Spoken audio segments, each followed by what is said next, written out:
کوشش کی ہے کہ غیر ضروری تنازع سے گریز کریں اور قوم کے سامنے سپریم کورٹ کو ایک وحدت کی صورت میں پیش کریں۔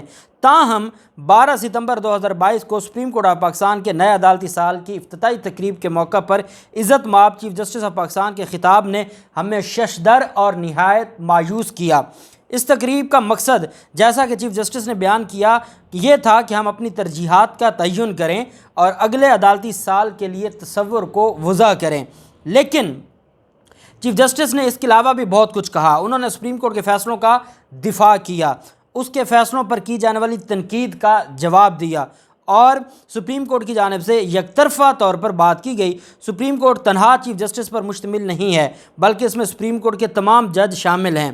چیف جسٹس نے، یہ اب 2 ججز ہیں سپریم کورٹ کے سینئر جج، وہ چیف جسٹس کے بارے میں خط لکھ رہے ہیں جو میڈیا کو دیا گیا۔ چیف جسٹس نے زیر سماعت مقدمات پر تبصرہ کیا جو کہ نہایت پریشان کن تھا۔ انہوں نے سپریم کورٹ بار ایسوسی ایشن اور اس کے موجودہ اور متعدد سابق عہدیداروں کے بارے میں غیر ضروری اور اہانت آمیز باتیں کیں، توہین آمیز باتیں کیں اور ان پر سیاسی پارٹی کا الزام لگایا، کیونکہ ان کی جانب سے مذکورہ مقدمے میں فل کورٹ کی درخواست دائر کی گئی تھی۔ کیونکہ سپریم کورٹ نے ان کی درخواست مسترد کر دی تھی تو چیف جسٹس ان کی اہانت اور ان کی طرف محرکات کی نسبت نہیں کر سکتے تھے۔ سپریم کورٹ نے جو کچھ کیا اسے جواز دینے کے لیے چیف جسٹس نے مزید کہا جس کی کوئی ضرورت نہیں تھی کہ اس درخواست کے لیے کوئی قانونی بنیاد نہیں تھی۔ اسلامی جمہوریہ پاکستان کا آئین سپریم کورٹ سے تقاضا کرتا ہے کہ وہ فیصلے دے، لیکن جو امر سب سے زیادہ نامناسب اور غیر معقول تھا وہ جوڈیشل کمیشن آف پاکستان کے کام اور فیصلوں کا ذکر کرنا تھا۔ آئین کے مطابق آئین کے تحت جوڈیشل کمیشن ایک الگ اور خود مختار ادارہ ہے۔ چیف جسٹس نے کہا کہ جوڈیشل کمیشن نے اپنے چیئرمین کی جانب سے تجویز کیے گئے امیدواروں کی منظوری نہیں دی اور انہوں نے وفاقی حکومت کے نمائندوں عزت مآب وزیر قانون اور عزت مآب اٹارنی جنرل آف پاکستان پر الزام رکھا اور اپنی ناراضگی کا اظہار کیا۔ کسی بھی صورت میں جوڈیشل کمیشن کے چیئرمین کو یہ نہیں کہنا چاہیے تھا جو کہا گیا۔ چیف جسٹس جوڈیشل کمیشن کے چیئرمین ہیں اور اس لیے اس کے فیصلوں کی تعمیل کی ذمہ داری دوسروں سے زیادہ ان پر ہے۔ چیف جسٹس کو زیب نہیں دیتا کہ وہ اس کے ارکان پر حملہ کریں، اور وہ بھی عوام کے سامنے، اور صرف اس وجہ سے کہ انہوں نے ان کے امیدواروں کی تائید نہیں کی گئی۔ چیف جسٹس نے جو کہا وہ ریکارڈ کے بھی خلاف تھا، جیسا کہ جوڈیشل کمیشن کے اجلاس کی بغیر اجازت جاری کیے گئے آڈیو سے بھی معلوم ہوتا ہے۔ یہ درست ہے نہیں کہ ان کے امیدواروں کی تائید جوڈیشل کمیشن کے 4 ارکان نے کی۔ عزت مآب جسٹس سرمد عثمانی نے بھی ان کے تمام امیدواروں کی تائید نہیں کی۔ اس اجلاس کو پہلے سے طے شدہ کہنا بھی غلط تھا۔ یہ بھی کہا کہ یہ اجلاس ملتوی کیا گیا۔ اجلاس کے دوران جب چیئرمین اپنا ہدف حاصل کرنے میں کامیاب، جب چیئرمین کہہ رہے ہیں عمر عطا بندیال صاحب کو کہ اپنا ہدف حاصل کرنے میں ناکام رہے، تو انہوں نے جوڈیشل کمیشن کی اکثریت کے فیصلے کو خود پر حملہ سمجھا اور میٹنگ چھوڑ کر چلے گئے۔ چیئرمین کے تو جوڈیشل کمیشن کے تمام ارکان بشمول اس کے چیئرمین برابر ہیں۔ آئین نے چیف جسٹس پر صرف ایک اضافی ذمہ داری ڈالی ہے کہ وہ اس کے چیئرمین کے طور پر بھی کام کریں گے۔ آئین یہ لازم کرتا ہے کہ جوڈیشل کمیشن اپنے کل ارکان کی اکثریت سے ججز نامزد کرے۔ 28 جولائی 2022 کے مذکورہ اجلاس میں جوڈیشل کمیشن نے چیئرمین کے تجویز کردہ 5 امیدوار منظور نہیں کیے۔ اگرچہ چیف جسٹس نے کہا کہ آئینی اداروں کی تحقیر ان کے تقدس کی پامالی یا ان پر حملہ نہیں ہونا چاہیے، لیکن خود چیف جسٹس نے جوڈیشل کمیشن کا فیصلہ نہ مان کر اس کی تحقیر کی۔ جوڈیشل کمیشن کے کئی اجلاسوں میں دونوں زیر دستخطی اقلیت میں رہے، لیکن ایک دفعہ بھی عوامی خطاب میں جوڈیشل کمیشن کے کسی رکن کی سرزنش یا اس کے بارے میں بدگمانی نہیں کی۔ ماضی کی بات کر رہے ہیں کہ جب پاکستان تحریک انصاف کی حکومت تھی اور پاکستان تحریک انصاف کے وزیر قانون اور اٹارنی جنرل صاحب وہ ہمیشہ چیف جسٹس کے ساتھ کھڑے ہوتے تھے، تو اس وقت یہ جو دونوں ججز ہیں یہ اختلاف اس وقت بھی کرتے تھے۔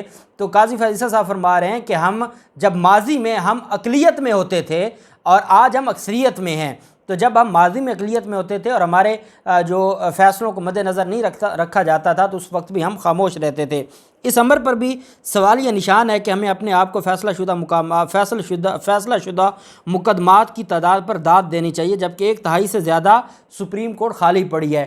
ٹوٹل 17 ججز ہوتے ہیں سپریم کورٹ کے، اور اس وقت صرف 12 ججز کام کر رہے ہیں، اور مستقبل قریب میں جو ججز کی آپس میں یہ اختلاف ہے جوڈیشل کمیشن کے ممبران کا، کبھی بھی امید نہیں ہے کہ یہ 5 ججز اپوائنٹ ہوں گے اور سپریم کورٹ مکمل کام کرے گی۔ خط میں یہ کہا گیا کہ ہم نے جوڈیشل کمیشن کے اجلاس بلانے کے لیے متعدد بار جوڈیشل کمیشن کے چیئرمین کو ان کی جانب سے اعلان کی گئی گرمیوں کی چھٹیوں سے پہلے بھی اور بعد بھی کہا تاکہ سپریم کورٹ میں تعیناتی کے لیے نامزدگیاں کی جا سکیں، لیکن اس امر کی فوری اہمیت پر زور دیتے ہوئے ہم نے یہ بھی کہا کہ ان اسامیوں کو پر نہ کرنا ایک آئینی فریضے سے لاپرواہی اور غفلت برتنے کے مطابق ہے، لیکن اسے قابل اعتنا نہ سمجھا گیا۔ سپریم کورٹ کو معذور نہیں چھوڑا جا سکتا جب تک ارکان چیف جسٹس کے الفاظ میں چیئرمین کے تجویز کردہ امیدواروں کی تائید نہ کریں، تو اس کا مطلب ہے کہ تب تک یہ خالی رہیں گی سیٹیں۔ ہم چیف جسٹس کے دائیں اور بائیں بیٹھے تھے جب وہ اپنی تقریر کر رہے تھے۔ یہ قاضی فیاض عیسیٰ صاحب جو جونیئر ہیں چیف جسٹس سے، آپ حالات دیکھیں ہمارے سپریم کورٹ کو کس نہج پر پہنچا دیا گیا ہے۔ جو پولیٹیکل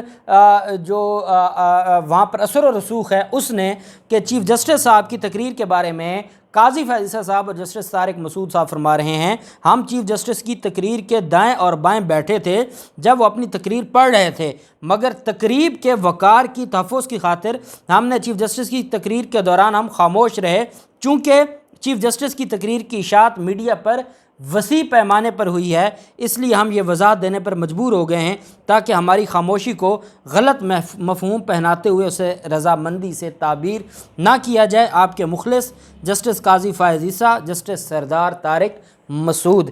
نقل برائے انہوں نے آگے لکھا ہے کہ اس کو جو ہے وہ قائم مقام رجسٹرار سپریم کورٹ اور قائم مقام سیکرٹری جوڈیشل کمیشن جو اس خط کو اس کے اردو ترجمے کے ساتھ میڈیا کو جاری کریں، کیونکہ یہ چیف جسٹس کی تقریر کے بارے میں ہے جس کی میڈیا میں وسیع پیمانے پر نشر و اشاعت کی گئی تھی۔